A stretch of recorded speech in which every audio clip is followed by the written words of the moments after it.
So for my final reflection, I chose to use the website Canva.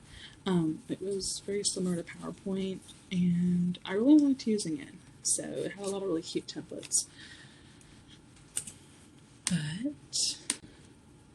So I used to think technology was so much fun and so exciting to use in the classroom, but I didn't think or didn't know how to write or implement it into a lesson plan without it seeming like I was lazy, because I feel like there is a stigma when you mention screen time and children.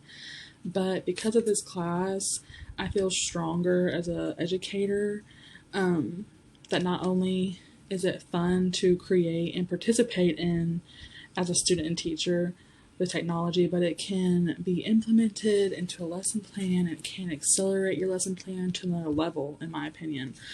I have never used the ISTE standards before, but with those standards, it really shows just how much technology increases genuine learning experiences for kids, whether the kids are using it to teach themselves or others, or if the teacher themselves is using it to teach the students a concept. When looking at the lesson plans I've made in previous semesters compared to the one we made this semester in this class, I'm just in awe almost because of how much more detailed and professional it is, if that makes sense.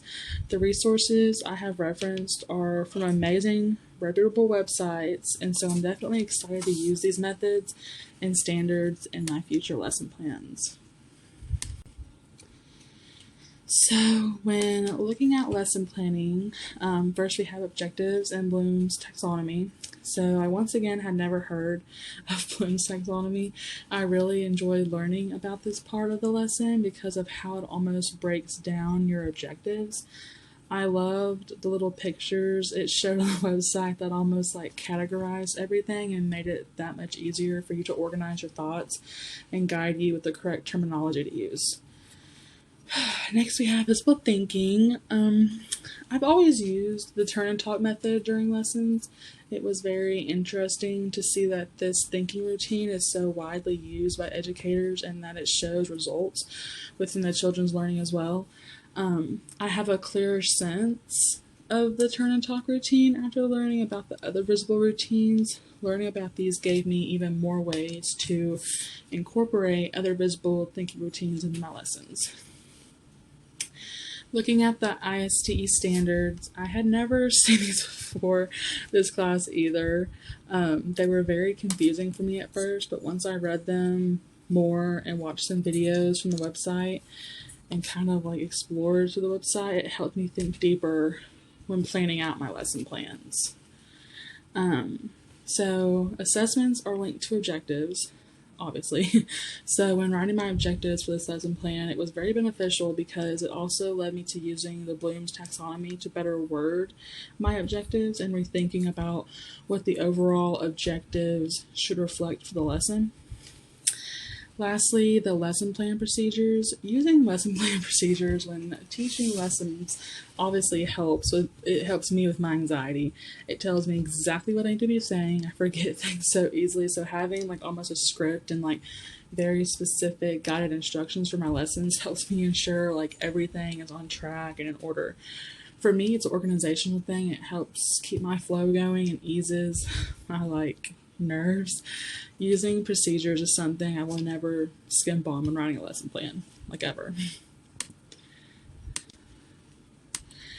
So when looking at the technology from this class, starting with the Google productivity tools, I'm obsessed with Google tools because of this course. When we had to make the questionnaires for parents to fill out for the beginning of the school year, it made me realize how user-friendly this is. If you have an iPhone, an Android, even if you just have a tablet, anything, parents can access this. So it made me realize not only how easy it is, but how almost, just common, it just makes sense to do something like this, because in the past when I've sent home papers to fill out things, they hardly ever get returned. Their handwriting can be an issue, and a multitude of other things. I really prefer Google Docs to Word now because we're able to share the documents so easily, and the opportunities are endless when you're using them to communicate different things to other teachers and parents, your administrators, anything. When we're thinking about concept mapping, I like the concept mapping and can definitely see myself using it if I were to teach the older grades. If I were to use it in my classroom, like I'm a kindergarten teacher, it would be something we'd have to fill out together just because obviously they're not fluently writing and reading at that age. So it would definitely be something to fill out together, and it would be very beneficial for them either way. I have always used paper for concept maps. Like even when I was making my concept map for the assignment, I still like wrote it out on paper because I'm just like, that's just what I've always done. Like when I think of like bubble charts and stuff. So knowing that there's a way to do it on my computer is great, especially for virtual learning. I feel like virtual learning, it's perfect. WeVideo and Flipgrid. I really liked Flipgrid. It's really cool. It reminds me of like Snapchat stories. The 1 minute, or I think it's a minute or a minute and a half. It really is hard for me to stay under a minute. I talk a lot, but I did enjoy it. I think it would be fun to assign projects using Flipgrid. That way we can all watch them in one place at one time, like in the classroom. Again, it'd be amazing for virtual learning. I'm thinking back to the animated videos and cartoons, storytelling type thing. These were such fun tools for me to use, and I can only imagine how much fun the kids would have to using them. For English and reading related lessons, I feel like these would be perfect to create short books and have them, like for Story Jumper, like if you were to create a short book and like maybe pick a few of the students' books and actually have them published. I think it was like $2.99 or something like that. I think it could be an inspiration for them, especially if they have, you know, aspirations of like being a writer. I feel like if it was something in your class was super into or excited about, you could implement it consistently to keep them excited about learning, because you could really do anything with all of those. So, lastly is assistive technology. I took multiple SPED classes in my undergrad, so assistive technology is something I'm very familiar with. Learning more about the ones that are specific to learning was interesting for me, because I feel like most people, or most of my classes, didn't mention those when they were talking about them. You hear more about the things that help the students get to school and get around school, and like what makes their, you know, their disability more easier during the day, like what things they can do that like help them throughout the day. But they don't really go into depth about the actual technology that helps the students learn. The talking calculators, like, I mean, of course I've used them for my own experience, but I've never seen them mentioned in any of my SPED classes or anything. So yeah,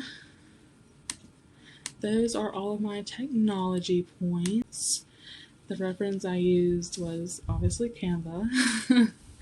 But yeah, I really enjoyed this class. I learned a lot for sure, and I'm pretty tech savvy when it comes to technology and stuff, so I really did enjoy it.